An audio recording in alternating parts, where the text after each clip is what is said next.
What started as a simple business trip turned into the day a major airline learned the hardest lesson of their corporate life. When they publicly humiliated a black passenger to accommodate a privileged young man, they had no idea their victim was the CEO of the company that controlled their entire computer system. This is the story of how one seat change destroyed an entire business relationship. Welcome to Stories of Black Lives. Before we dive into these powerful stories of respect, justice, and hope, please let us know in the comments which country you're watching from today. If you'd like to see more stories like this, hit that subscribe button. Please don't forget to like our video. The first time I saw him, he didn't look like someone who was about to make headlines. He was just another passenger at Chicago O'Hare International Airport that Wednesday afternoon, wearing a tailored navy blazer over a simple gray t-shirt, dark jeans, and well-polished loafers. His name was Quentin Ashworth, 47 years old, founder and CEO of Ashworth Tech Solutions, a software company that supplied complex IT solutions for several major corporations, one of them being a well-known national airline. He had just closed one of the biggest contracts of his career in Denver the day before and was heading back to his headquarters in Atlanta. For him, this flight wasn't just a ride home. It was a chance to take a breath, finally enjoy the quiet, and maybe even order a bourbon before takeoff. He carried no entourage, no assistant shuffling papers behind him, just his sleek black carry-on and a leather briefcase tucked under his arm. The terminal was noisy, but Quentin wasn't. He had a way of moving through spaces without drawing unnecessary attention, something he'd learned early in his career when people often underestimated him before realizing who he was. A few travelers gave him casual glances, the kind people give strangers they think they might recognize from somewhere, but aren't quite sure. When boarding was called for first class, Quentin was among the first to stand. He walked up to the gate calmly, scanned his ticket, and stepped down the jet bridge towards seat 1A, his favorite. It wasn't just for the extra legroom or the priority service. It was the spot he'd sat in countless times when flying for business. For him, that seat meant consistency in a life where very little was. As he settled in, Quentin glanced around. The cabin smelled faintly of citrus cleaner, and the leather headrest felt cool under his hand. He tucked his briefcase under the seat in front of him and slid his phone into the side pocket. He wasn't expecting anything unusual. He'd done this routine hundreds of times before. But comfort, as he was about to be reminded, can be deceiving. 2 rows behind him, a younger man in his late 20s, tall and sandy-haired, entered with a confident swagger. He was dressed in a pale blue button-down, sleeves rolled up, and designer sunglasses pushed up on his head. Quentin barely noticed him at first, but in just a few minutes, that man would become the center of an interaction Quentin couldn't ignore and wouldn't soon forget. The cabin crew was finishing pre-boarding checks when Quentin heard the sound of measured footsteps approaching. He looked up to see a flight attendant, petite with sharp features, stopping at his row. Her tone was polite, but her words were wrapped in an awkward tightness. "Mr. Ashworth," she began, glancing briefly over her shoulder. "We're going to need you to switch seats for a moment. There's been a mix-up, and another passenger was assigned to this seat." Quentin blinked, surprised. "I'm sorry, but this is my seat. It's on my boarding pass." She nodded quickly. "I understand, sir. But this gentleman," she gestured subtly to the younger man now standing near the galley, "was supposed to have this seat reserved." Quentin's brows drew together. Reserved. He knew how airline seating worked. There was no such thing as a VIP reservation that could override a confirmed first-class ticket at the last minute. At least not without a very unusual reason. Still, something in her voice told him this wasn't about a clerical error. But whatever it was about to push this quiet trip into unfamiliar territory.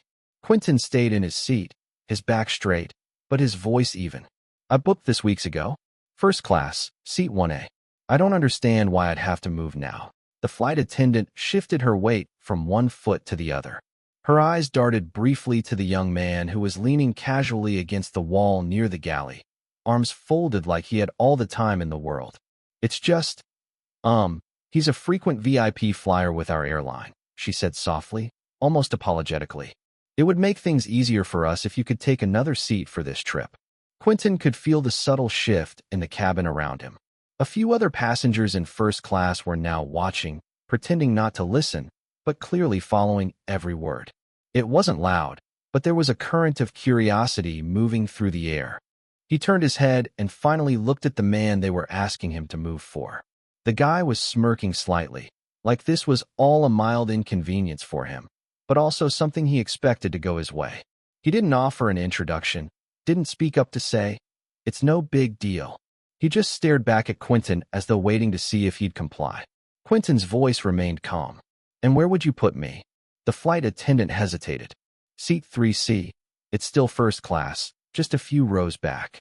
A few rows back didn't matter to Quentin in terms of service. It mattered because he knew exactly what this was about. The man behind him didn't want seat 1A because it was better. He wanted it because it was a symbol of priority. And right now, the crew seemed willing to shuffle him aside to accommodate that. He opened his mouth to respond, but just then another passenger, an older woman seated across the aisle, spoke up. Why should he move? He's already sitting where he belongs. Her voice was firm, with the kind of authority that makes people pause. The flight attendant's lips tightened, but she didn't reply to the woman. Instead, she looked back at Quentin, waiting. In that moment, Quentin thought about the last 20 years, about the times he'd been mistaken for someone's assistant instead of the owner, about the networking dinners where people ignored him until they realized his name was on the contract. He'd learned to choose his battles, but he'd also learned that some moments defined more than just the next hour. They defined who you were to yourself. "I'm not moving," he said finally, his tone calm but unshakable.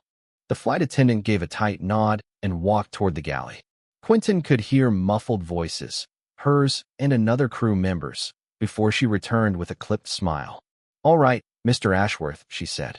"We'll see what we can do." She walked away again, but this time the younger man's expression had shifted from confident to slightly irritated. The rest of the passengers resumed their own small conversations, but Quentin knew this wasn't over.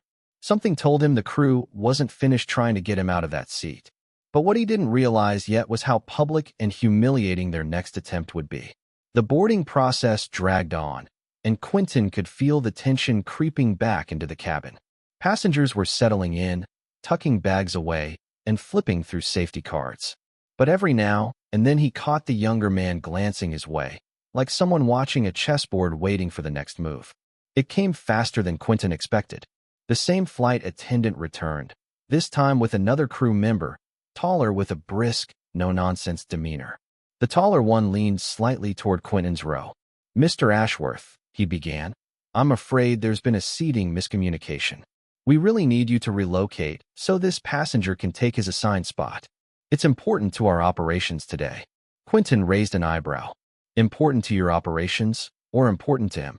His voice was steady, not raised, but enough for nearby passengers to glance up again. The younger man finally stepped forward, offering a thin smile. "Listen, man, I fly with this airline every week. Seat 1A is my spot. It's nothing personal." Quentin turned to him. Nothing personal is exactly what it becomes when you expect someone else to give up a seat they paid for just because you want it. The air between them thickened. The flight attendant interjected quickly. "Gentlemen, please. We can resolve this without." "Without what?" The older woman across the aisle cut in again, her voice carrying a note of disbelief. "Without making a scene?" "This is a scene, and it's not him making it." A man in the second row nodded in agreement. "The ticket decides the seat. End of story." Quentin could see the crew exchange a quick, uneasy glance. They clearly hadn't expected passengers to speak up, but instead of backing off, the taller attendant's tone became firmer. "If you don't cooperate, sir, we may have to delay departure." Quentin leaned back in his seat, eyes steady. "If that's what it takes, then I guess we're delaying. I'm not moving." A few people muttered quietly, some annoyed at the delay, others clearly siding with him. The younger man's jaw tightened, but he stepped back, pulling out his phone as if to distract himself. The crew walked away again, and Quentin exhaled slowly. He'd stood his ground, but he knew it wasn't over. This kind of standoff didn't just fizzle out. Minutes later, an announcement came over the intercom. "Ladies and gentlemen, we're finalizing our seating arrangements, and we'll be departing shortly. Thank you for your patience." Quentin caught the words "seating arrangements" like a warning bell. He knew they were still trying to maneuver behind the scenes, but he had no idea the next move would involve turning the entire cabin's attention on him. The aisle was almost clear now, only a few passengers still shuffling to their seats. Quentin had just opened a folder from his briefcase when he saw two figures returning. The same tall flight attendant from earlier, now joined by a uniformed ground supervisor. The supervisor's polished badge caught the overhead light, and his smile was the kind people wear when they're trying to be pleasant while delivering bad news. "Mr. Ashworth," the supervisor said in a voice loud enough for the front of the cabin to hear, "we're going to have to ask you one last time to move to another seat so we can accommodate our elite member." Several passengers looked up immediately. This wasn't quiet anymore. They were broadcasting the confrontation for everyone to witness. Quentin set his folder down. "And I'm going to have to tell you again. I'm not moving. I have a confirmed seat, and I boarded according to my ticket." The supervisor glanced toward the young man still standing in the galley area, then back to Quentin. "Sir, refusing to comply with crew instructions can result in removal from the aircraft." Quentin felt heat rise in his chest, not from fear, but from the way those words were designed to pressure him in public. It was a tactic. Force someone to back down by making them feel like the problem. From across the aisle, the older woman's voice cut through again. "This is absurd. You can't just bump a paying passenger because someone else wants his seat." Now, murmurs spread through first class. A man 2 rows back spoke up. "Yeah, that's not how it works. This is wrong." Quentin noticed the younger man shift uncomfortably, his smirk fading, but the supervisor wasn't letting up. "We're asking for cooperation so we can depart on time. If you'd like, I can walk you to the gate desk to discuss it." Quentin met his gaze. "So, you're offering to remove me from my paid seat to have a conversation about why I should give it to someone else. Is that right?" The supervisor didn't answer directly. "Sir, it would be best if we could handle this without further disruption." Quentin leaned forward slightly, lowering his voice, but making sure it carried enough for nearby passengers to hear. "The only disruption is you standing here asking me to give up something I rightfully purchased. If this were really about a clerical error, you'd be asking him to move, not me." The silence that followed was heavy. Passengers stared between them, waiting to see who would blink first. Finally, the supervisor's smile thinned. "Very well. Stay in your seat. We'll make alternate arrangements." Without another word, he turned and walked toward the galley, the tall attendant following close behind. Quentin leaned back again, but his muscles stayed tight. He could feel every glance in the cabin, some supportive, some curious, some irritated that the flight was taking longer to push back. For the rest of taxiing and takeoff, he kept his focus out the window, not on the man sitting just a few rows back, who clearly didn't get what he wanted. But Quentin also didn't realize how deep the sting would run after the flight, and how quickly that quiet anger would harden into something much bigger. The plane touched down in Atlanta just after sunset. Quentin waited for the crowd to thin before grabbing his carry-on from the overhead bin. The younger man avoided eye contact as Quentin stepped into the aisle. He could feel the older woman across the aisle giving him a small nod. Her way of saying, "You did the right thing." But the right thing didn't feel good right now. The encounter had left a mark, not just because of what happened, but because of how it happened, publicly, deliberately, and with the assumption that he would bend. Walking through the terminal, Quentin replayed every moment. The way the flight attendant had avoided looking him directly in the eye when she first asked him to move. The thinly veiled "important to our operations" excuse. The smirk on the younger man's face. The supervisor's public threat to remove him from the plane. It all stacked up like evidence in a case he hadn't asked to fight. By the time he stepped into his black sedan outside the airport, the city lights were blinking across the skyline. His driver, a middle-aged man with a warm smile, asked if the flight had gone smoothly. Quentin just said, "We made it," and left it at that. At home, he dropped his briefcase on the kitchen island and poured himself a glass of water. His phone was already buzzing with emails from his executive team about the Denver deal. Normally, that would have lifted his mood. Tonight, it didn't. Instead, he sat in the quiet kitchen, staring at the glass in his hand. He thought about how many times in his career he'd brushed off similar moments in the name of keeping the peace. But this time, the sting wasn't fading, it was sharpening. The airline didn't know that Ashworth Tech Solutions wasn't just another vendor. They were a key supplier of the airline's internal software systems. Everything from scheduling to maintenance logs ran through platforms his company designed. And with the Denver deal wrapped, his schedule for the next few days was unusually open. He picked up his phone and called his COO, Jasmine, who answered on the second ring. "You're still at the office?" Quentin asked. "Yeah, just finishing up the Denver reports." "What's up?" Quentin's tone was calm, almost casual. "I need you to pull up the contracts we have with Skyline Airways. I want the full scope, terms, renewal dates, everything." Jasmine paused. "Sure, but why?" "I'll explain tomorrow," Quentin said. "Let's meet first thing." After hanging up, Quentin leaned back in his chair. For the first time that evening, his thoughts weren't just circling around what happened. They were moving toward what could happen next. But the plan forming in his mind wasn't about revenge for one bad flight. It was about making sure the people who thought they could treat him like that learned exactly who they were dealing with. Quentin arrived at the office earlier than usual. The Atlanta skyline was still tinted with the soft gold of sunrise as he stepped into the glass-front building that housed Ashworth Tech Solutions headquarters. The security guard greeted him warmly, and Quentin returned the nod, his mind already locked on what he was about to set in motion.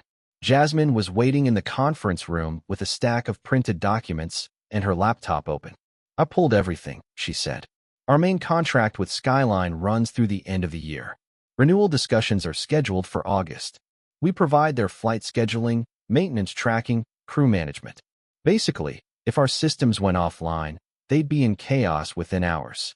Quentin sat at the head of the table, flipping through the pages. "And how many other companies do we have lined up who'd take this exact package if we pulled it from Skyline?" Jasmine smirked faintly. "3 at least. 2 of them are their direct competitors." Quentin closed the folder. "Then we're going to start those conversations today, quietly. I want Skyline at the bottom of our priority list. No more extras, no fast-tracked support, no special treatment. They treated me like a nuisance on my own ticket. Let's see how they handle being a nuisance in their own operations." Jasmine's eyebrows rose. "This is about what happened on your flight." Quentin leaned back. "It's about respect. They made a decision to publicly push me aside for someone they valued more. Not because of money, not because of status, but because they thought they could. I want them to know that the seat they took from me yesterday might be the most expensive seat they've ever moved." Jasmine nodded slowly. "You want me to give them a heads up?" "No," Quentin said firmly. "Let it hit them when it counts." For the rest of the morning, Quentin and his senior team reviewed every touch point the airline had with Ashworth Tech Solutions. They mapped out exactly how to shift their resources toward other clients, all without breaking the terms of their current contract. It wasn't vindictive, it was strategic. By noon, calls were already being made to 2 rival airlines, both of which were eager to hear how quickly Ashworth Tech Solutions could tailor their systems to fit their needs. Quentin didn't rush the pitch. He wanted this move to feel inevitable, not reactive. As he left the conference room, Jasmine called after him. "You sure you don't want to just call Skyline and tell them why you're doing this?" Quentin paused at the door, a faint smile playing at the edge of his mouth. "They'll figure it out. And when they do, I want them to remember that it could have been avoided with 2 simple words: enjoy your flight." But what Quentin didn't expect was how fast the consequences would start showing and how much panic it would cause inside Skyline's headquarters. It started 3 days later. Quentin was in his office reviewing the Denver contract when Jasmine walked in, holding her phone out. "You'll want to hear this," she said, hitting the speaker button. On the line was a contact from one of Skyline's regional offices, speaking in a hurried tone. "We've got a backlog in scheduling.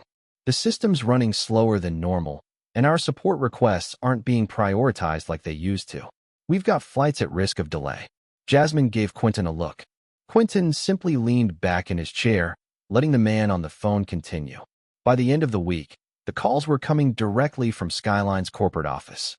Their operations director was trying to sound composed, but the strain was obvious. "Mr. Ashworth, we've noticed a shift in the service level we're receiving from your team. Is there something we should be aware of?"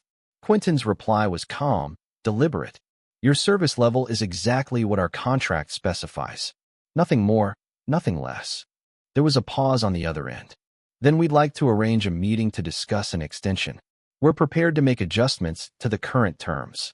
Quentin cut in, his voice steady. I'm already in talks with other carriers.